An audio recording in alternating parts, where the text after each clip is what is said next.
बिस्मिल्लाहिर्रहमानिर्रहीम। नाज़रीन, मैं हूं जावेद बलोच और उम्मीद है आप लोग खैरियत से होंगे। आज की सबसे बड़ी खबर यह है कि जो तहरीक इंसाफ की मखसूस नशस्तें थीं वो बाकी सियासी जमातों में तकसीम कर दी गई हैं। इलेक्शन कमीशन ने नोटिफिकेशन जो है वो जारी कर दिया, लेकिन तहरीक इंसाफ प्लस सुन्नी इत्तेहाद कौंसल को क्या अदालती रिलीफ मिलेगा? और इलेक्शन कमीशन के फैसले के बाद जो है, ज़ाहिर बात है, तहरीक इंसाफ जाएगी कोर्ट में, हाई कोर्ट जा सकती है, फिर सुप्रीम कोर्ट है। तो क्या अदालती रिलीफ जो है इन नशिस्तों पर उन्हें मिल सकता है या नहीं मिल सकता, इस पर बात करने जा रहे हैं। और फिर आज फॉर्म 45 जो है वो जारी कर दी गई हैं वेबसाइट पर इलेक्शन कमीशन की। ये फॉर्म 45 14 दिन के अंदर जो है वो अपलोड होने थे वेबसाइट पर, लेकिन आज जो है वो इन्हें जारी किया गया है। काफ़ी ताख़ीर का शिकार रहे ये फॉर्म 45, और इसी फॉर्म 45 के मुतल्लिक ही तहरीक इंसाफ एहतजाज कर रही है। इसके साथ साथ फॉर्म 45 के साथ साथ फॉर्म 48 है, फॉर्म 49 है, वो भी जारी कर दी गई है। और फिर हम बात करेंगे माशी सूरत हाल की भी इस प्रोग्राम में, कि जो आइंदा आने वाले चैलेंजेस हैं माशी सूरत हाल पे, वो किस हद तक जो है वो मुल्क पर असरअंदाज होंगे। महंगाई है, बिजली गैस के बिल हैं, और हुकूमत के लंबे चौड़े वादे भी हैं आवाम से, वो वादे किस हद तक कामयाब होंगे। हमारे साथ आज मौजूद होंगे, हमारे साथ तजियाकार होंगे मौजूद, हमारे साथ सियासतदान होंगे मौजूद, और उनसे बात करेंगे। हमारे साथ इस वक्त जुनैद अकबर खान साहब जो हैं, उन्होंने तहरीक इंसाफ से हमें ज्वाइन बात करते हैं। जुनैद साहब, बताइएगा, एक तो आपकी मखसूस नशिस्तें आज जो है वो मुख्तलिफ सियासी जमातों में तकसीम हो गई, तो क्या ऑप्शन क्या है अब तहरीक इंसाफ के पास कि क्या कोर्ट का दरवाज़ा ना किया जाएगा, कोई अदालती रिलीफ मिल सकता है इस पर? बिस्मिल्लाहिर्रहमानिर्रहीम। शुक्रिया जी। अदालती रिलीफ मिले या न मिले, हमें तो अदालतों से इसी मामले में कोई रिलीफ अभी तक नहीं मिला, लेकिन इंशाअल्लाह ताला इसको हम अदालत में भी लेके जाएंगे, वहाँ भी लड़ेंगे, असम्बली में भी इसके ख़िलाफ़ एहतजाज करेंगे और रोडों पे भी इंशाअल्लाह इसके ख़िलाफ़ एहतजाज करेंगे। जितने भी फ़ोरम हमें मुयस्सर होंगे, चाहे उससे हमें रिलीफ मिले या न मिले, तो हर फोरम पर इंशाअल्लाह ताला इसके लिए हम लड़ेंगे। ठीक। तो जो आज एक करारदाद पेश की गई जो है तहरीक इंसाफ के बानी चेयरमैन की रिहाई के लिए, उसकी आप पार्लियामेंटेरियन हैं और निसार खड़ो साहब भी हमारे साथ मौजूद हैं, उनसे भी हम पूछेंगे। तो इसकी कानूनी हैसियत क्या है? करारदाद के बायस करारदाद जमा होगी, ये पास भी अगर हो जाए तो जिस शख्स को सजा हो जाए, अदालती मामला है, तो उस पर क्या उससे रिहाई मिल सकती है? नहीं, वो तो हमें पता है कि करारदाद तो पहले तो पास नहीं होगी, क्योंकि हमें मतलूबा अक्सरियत हासिल नहीं है। दूसरी ये हमें पता है कि ये अदालतों से, लेकिन ये भी हमें पता है कि अदालतों ने किस तरह उसको सज़ा दी, वो सारों को पता है कि केस में कुछ है ही नहीं, किसी की फरमाइश पर, किसी की ख्वाहिश पर जो है वो सज़ाएँ दी गई। तो इससे हम सिर्फ ये कि वो हमारी जो है, हम अपनी बात, खान की बात असम्बली में उठाए, खान के लिए बात करें। तो चूँकि असम्बली का फ्लोर हमें अवेलेबल है, तो उस पर हमने खान के लिए बात उठानी है, खान की वो, बाकी हमें अंदाज़ा है कि न तो ये करारदाद पास होगी और न करारदाद से उसकी केसेस कम होगा, लेकिन सिर्फ उसको आपने उन कार्रवाई अदारों से जो उनके पीछे जो केसों के जिसने उसे बनाए, जिसने उसे सज़ा दिलवाई, उन लोगों को ले एक पैगाम होगा। और हमारी जो खान के लिए, क्योंकि इस असम्बली में जो है, मैं बार बार ये बात कहता हूँ, हर प्रोग्राम में ये कहता हूँ कि इस दफ़ा हमें वोट कानून साजी के लिए नहीं मिला। इस दफ़ा हमारे वोटर, हमारे सपोर्टर ने हमें खान के लिए भेजा कि आपने खान की बात करनी, खान की बात उठानी। तो अवाम की बात नहीं करनी, इस दफ़ा सिर्फ खान की बात करनी है। अवाम की खान से जुड़े हुए, इसलिए अवाम की जो मैं जो आया हूँ ना, अवाम के वोटों से आया हूँ, लेकिन खान के नाम पे आया हूँ। तो इसलिए हमें बोझा गया कि यार खान के लिए हम जितनी फोरम है उस इस्तेमाल करें। तो असम्बली भी एक फोरम है हमारे लिए, और वोटों की ज़्यादातर हमें किसी ने ये नहीं कहा कि यार अब इस दफ़ा आपने हमारे लिए क्या करना है। हमें यही है कि हम आपको वोट देंगे, आपने खान का वफादार रहना है, खान के साथ कड़ा रहना है, और खान की बात जो यार फोरम पर उठाना है। तो सर अवाम का भी हक बनता। चलें, निसार खड़ो साहब हमारे साथ मौजूद हैं। अस्सलाम वालेकुम निसार साहब।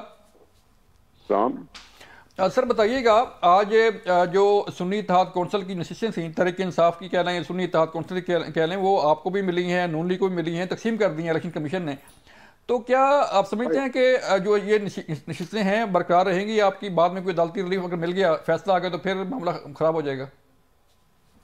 देखिए, आपने सिर्फ दो जमातों का पता नहीं क्यों जिक्र किया। एमक्यूएम भी है सर, बाकी जमातें भी हैं। आपने उसका नाम नहीं लिया ना, तो इसलिए मैं कह रहा हूँ। चलें सर। हाँ, आपने नाम नहीं लिया, जी तो जी, इसलिए मैं कह रहा हूँ। चलें। जो जमात असेंबली में खड़ी हुई थी और उसने अपनी रिजर्व सीटों की लिस्ट जमा करवाई थी, उनको हक पहुंचता है कि वो क्लेम करें, अगर वो इस अंदाज से जीते हैं तो। जी जी। अब मुस्लिम लीग के पास शायद 100 से ज्यादा सीटें आ गई हैं और पीपुल्स पार्टी के पास कोई 70 के करीब हैं, मुत्तहिदा के पास के 20 के ऊपर हैं शायद। जी जी, वो क्लेम कर सकती हैं। अब उन्होंने इलेक्शन कमीशन ने उनको दे तो दिया, ठीक है।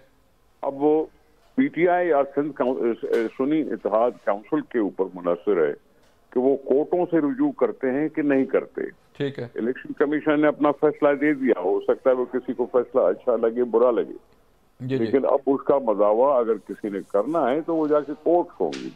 अगर ये कोर्ट जाते हैं तो, अगर ये कोर्ट नहीं जाते तो जिनको जो ज्यादा सीटें अलॉट हो गई हैं वो कायम रहेंगी। सही है। तो खोड़ो साहब, एक तो ये बताइएगा कि तहरीक इंसाफ जो है वो शुरू से शोर कर रही थी फॉर्म 45 का, और आज फॉर्म 45 भी जो है इलेक्शन कमीशन ने अपनी वेबसाइट पे डाल दिया है। तो आपको लगता है कि इससे कोई तहरीक इंसाफ को कोई फर्क पड़ेगा, या इस इलेक्शन सिस्टम कमीशन ने क्या कर दिया है? सर फॉर्म 45 जो हैं वो अपनी वेबसाइट पे डाल दिए हैं। ज़ाहिर बात तहरीक इंसाफ शोर कर रही थी कि फॉर्म 45 जो है वो सामने लाया जाए, उनके पास फॉर्म 45 हैं। तो क्या इससे कोई फ़र्क पड़ सकता है तहरीक इंसाफ को या बाकी जमातों को कि फॉर्म 45 जो है अगर अपलोड हो गया, ये सामने आ गया? तो भाई मसला था कि फॉर्म 45 और फॉर्म 47 जी, इसमें फर्क ना हो। देखो फॉर्म 45 होता है हर पॉलिसी का नतीजा, 47 होता है कंपाइलेशन, ठीक है, कंपाइल करके और एक पन्ना जारी कर देते हैं कि फॉर्म 47 में इतने वोट हुए। अब अगर उनमें फर्क है, अगर उनमें उसमें कोई फर्क है तो वो है फैसला करवाने का जेल।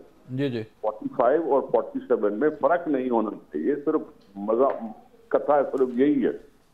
अगर फॉर्म 45 डाउनलोड कर दिया है, अपलोड कर दिया है और वो और 47 एक ही दिखाई देते हैं तो फिर केस क्या बनेगा? ऐसे ही है, ऐसे ही है। तो खोड़ो साहब, आप सर पुराने पार्लियामेंटेरियन हैं, मुझे एक नुक्ता समझाइएगा। अभी मैंने बात की, जुनैद अकबर खान साहब बैठे मेरे पास स्टूडियो में, तहरीक इंसाफ के रहनुमा हैं। आज इन्होंने करारदाद जमा करवाई है कौमी असम्बली के अंदर तहरीक इंसाफ के बानी चेयरमैन की रिहाई के लिए। एक ऐसा शख्स सर जो लीडर जिसको सज़ा हो गई हो कोर्ट से, और उसकी करारदाद जो है वो कौमी असम्बली के अंदर रिहाई के लिए जमा हो तो उसकी क्या कानूनी हैसियत हो सकती है सर? मैं समझता हूं ये एक कोर्ट की दी हुई सजा, कोर्ट की दी हुई सजा कौमी असेंबली शायद कंडोन न कर सके। जी, अगर अख्तियार किसी के पास होगा तो वो शायद सदर मुमलकत होगा। देखें, आपको याद होगा कि नवाज शरीफ साहब जेल में गए थे, सजा मिली थी। सजा मिलने के बाद उन्होंने कहा था कि मेरी सेहत ठीक नहीं है, मैं बीमार हूं, मुझे इलाज के लिए सऊदी अरब जाने की इजाजत दी। जी जी, उस वक्त जनरल मुशर्रफ हुकूमत में थे, ये शायद दरखास्त लिखी गई थी मुशर्रफ साहब को। मुशर्रफ साहब ने आगे कर दिया रफीक तारड़ के पास, जो उस वक्त सदर मुमलकत थे। जी जी, सदर मुमलकत ने उनकी सजा को कंडोन करके उनको मुल्क से बाहर जाने दिया। ठीक है, अभी सदर साहब तक तो जा सकती है बात, लेकिन कौमी असेंबली की करारदाद कोर्ट के फैसलों पर कोई असरअंदाज नहीं हो सकती। ऐसे ही है। कोर्ट का फैसला होता है, उसका सिर्फ है कि अगर हाई कोर्ट ने सजा दी है तो सुप्रीम कोर्ट जाओ, जी जी, ऐसे ही, और अगर सुप्रीम कोर्ट ने सजा दी है तो रिव्यू में जाओ, ऐसे ही है। जो फैसला हो। तो फिर सदर पाकिस्तान भी जा सकते हैं, लेकिन जो है वो सदर पाकिस्तान के पास अब वक्त कम रह गया है। जुनैद साहब, मुझे बताइएगा कि जो कौमी असम्बली के अंदर आप फरमा रहे हैं कि हमें अवाम ने कहा है कि सिर्फ खान की बात करनी है, तो कौमी असम्बली के अंदर जो माहौल बना हुआ है, खोड़ो साहब भी मौजूद हैं, वो भी सारे हालात देख रहे हैं, हम भी देख रहे हैं कि किस तरह का ईवान चलेगा, किस तरह फिर सिस्टम चलेगा कि आप ना बात सुनते हैं ट्रेजरी बेंच की, ना प्राइम मिनिस्टर की बात सुनते हैं, ना बिलावल की बात सुनते हैं, तहरीक इंसाफ के जो रहनुमा हैं, MNAs हैं, तो फिर सिस्टम चलेगा सर कैसे? सर जी, मैं यही बात करना कोशिश कर रहा हूँ कि इस असम्बली को हम असम्बली मानते ही नहीं। ठीक है, ये जो यहाँ पर हमारा तो यही तो हमारा झगड़ा है ना कि हमारे वोट जो है हमसे, हमारा हक हमसे छीना गया। जितने हमारी जो 45 के मुताबिक 180 सीटें हमारी बनती थी और जिसकी रिजर्व आ जाए तो 223 बनती थी। हाँ जी। तो ये लोग जो डाके से आए, जो कोई गलत तरीके से आए, तो हम अब उसको किस तरह असम्बली माने, या इस तरह किस तरह उसकी कानून साजी को किस तरह हम, लेकिन आप उसी असम्बली पे हलफ ले चुके हैं। माजरत के साथ सर माजरत के साथ मैं भाई साहब, जो भी साहब हैं, जुनैद साहब हैं सर, उनकी खिदमत में अर्ज है कि अगर आप कौमी असेंबली को कुछ नहीं मानते, उसको बिलीव ही नहीं करते, उसको रिकग्नाइज ही नहीं करते, तो फिर इस असेंबली में रेजोल्यूशन पेश करने का तो कोई तुक समझ में नहीं आया। जी हाँ जी, हलो पी लिया सर। और दूसरी बात कि अगर आप असेंबली को कुछ नहीं समझते तो वहां हल्फ भी तो आपने ले लिया जी, आप मेंबर तो बन गए, आपने प्राइम मिनिस्टर का मुकाबला भी किया, स्पीकर डिप्टी स्पीकर का भी मुकाबला किया, वोट भी लिए सर। आप तो सिस्टम का हिस्सा बनते जा रहे हैं ना जी। फिर ये क्यों कहते हैं आप, यदि हम तो रिकग्नाइज करते हैं रिगिंग हुई है, आप उसके लिए प्रूफ करें कोर्टों में, इलेक्शन कमीशन में, कोर्टों में। अब इलेक्शन कमीशन के ऊपर आपकी जो बढ़नी है वो मुझे समझ में इसलिए नहीं आती कि ये आपसे गलती हो गई, नजरअंदाज किया इस चीज को, आपने वो रिजर्व सीटों के लिए लिस्ट नहीं भेजी, और ये लिस्ट भेज भी नहीं सकते थे आप, क्योंकि आपके सारे उम्मीदवार आजाद खड़े थे, और आजाद मेंबर जो खड़े होते हैं वो लिस्ट नहीं भेज सकते, वो पार्टी नहीं है, ये पार्टी लिस्ट बनती है, पार्टी पेश करती है लिस्ट की हमारे इतने रिजर्व सीटों के हम नाम पेश कर रहे हैं, अगर हम इतने जीत गए तो हमें इतने मिले जी। अब वो आजाद मेंबर तो कर नहीं सकते थे। फिर आपसे दूसरी गलती ये हुई है कि आपने सुन्नी इत्तेहाद काउंसिल में जाके शामिल हुए हैं, जिसने भी कोई पार्टी की लिस्ट भेजी नहीं थी, उसके जो सरबराह थे वो खुद आजाद तौर पर जीते हैं जी जी। अगर वो जीते आजाद तौर पर, पार्टी ने कोई लिस्ट नहीं दी, आप उस पार्टी में शामिल होकर भी बगैर लिस्ट के हैं, और इलेक्शन कमीशन ने अगर फैसला किया है तो उस टेक्निकल बुनियादों पर किया है जी। अगर एक नाम भी दिया हुआ होता तो भी शायद आप कुछ क्लेम कर। तो जुनैद साहब आप देखिए, आप एक सेकंड जी खोड़ साहब, देखिए दूसरी जमातें थी जो इलेक्शन में खड़ी थी, जमा इस्लामी थी, ANP थी, महमूद खान अचकदई की पार्टी थी, अख्तर मेंगल साहब की पार्टी, ये सारी पार्टियां थी ना, ऐसा ही है। आपने खुद चुना सुन्नी इत्तेहाद काउंसिल। अब सुन्नी इत्तेहाद काउंसिल के लिए आपको पता होना चाहिए था कि उन्होंने कोई लिस्ट भी दी है कि नहीं दी है, अगर उसने कोई लिस्ट नहीं दी है तो आपका फिर क्लेम। सर मैं जरा जुनैद साहब से सर रिप्लाई ले लूं उनका, सर अपना जुनैद साहब आप बताएं, रिप्लाई करना चाहेंगे? मैं कोड़ा साहब की मैं मुआज़रत के साथ, मेरी सीनियर है, मेरे काबिल कदर है।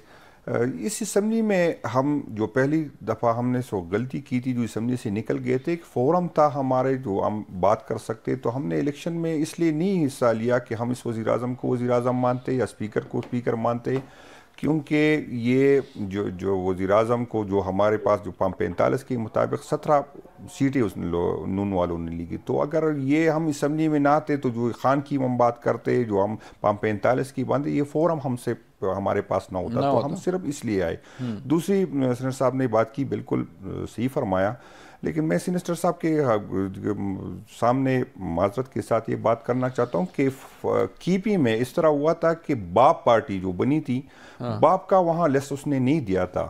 3 फाटा के 3 एक्स फाटा जो था, जो बाद में इलेक्शन हुआ था, तो 3 MPs आज़ाद जीत के आए, और फिर उन्होंने बाप ज्वाइन की, और फिर तो उसको रिजर्व मिल गया। तो ये कोई नई बात नहीं थी।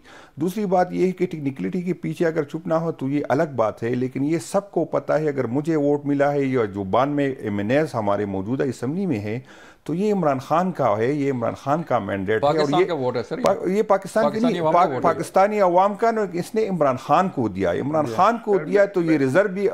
माजरत के साथ आप, मैं बात कंप्लीट कर लूँ, आप मेरे काबिल मोहतराम है, लेकिन आप बात करने तो मुझे देना। दूसरी ये बात नहीं है कि निशान हमें पहले से, मैंने असम्बली की फ्लोर पे भी बात की, 9 मई का वाकया होता है, और 11-12 मई को जो है, जो हमारे लोग पकड़े जाते हैं, तो उनसे जो लोग मुलाकात करने आ जाते हैं, तो वो 9 मई को 12 मई को उसको बताते हैं कि आपके पास निशान नहीं होगा। अगर फैसला जनवरी में आना है तो 12 मई को उन लोगों को क्या पता था? तो ये जो इलेक्शन का था, ये तो नहीं था, ये तो हमारा मैंडेट पे डाका है। यही मैं कह रहा हूँ कि यही जो इल्ज़ाम था, ये NPP भी था, NP ने भी इलेक्शन नहीं किया था, लेकिन इसी इलेक्शन कमीशन ने उसको 20,000 रुपए जुर्माना किया। मुझे सर एक ब्रेक के लिए क्या कहा जा रहा है खड़ो साहब, वाकई ये बड़ी डिबेट है, और इस डिबेट के में ज़ाहिर बात है अवाम पता नहीं कहाँ खड़ी है, तहरीक इंसाफ के अरकान असम्बली पहुँच चुके हैं, लेकिन अवाम की वो कहते हैं हमने बात नहीं करनी, हमने खान की बात करनी है। मिलते हैं ब्रेक के बाद। जब ब्रेक से वापस आएंगे तो फिर हमारे साथ होंगे तजियाकार भी, और जो सियासी सूरत हाल चल रही है इस पर बात करेंगे कि ये जा किस तरफ रही है। मिलते हैं ब्रेक के बाद।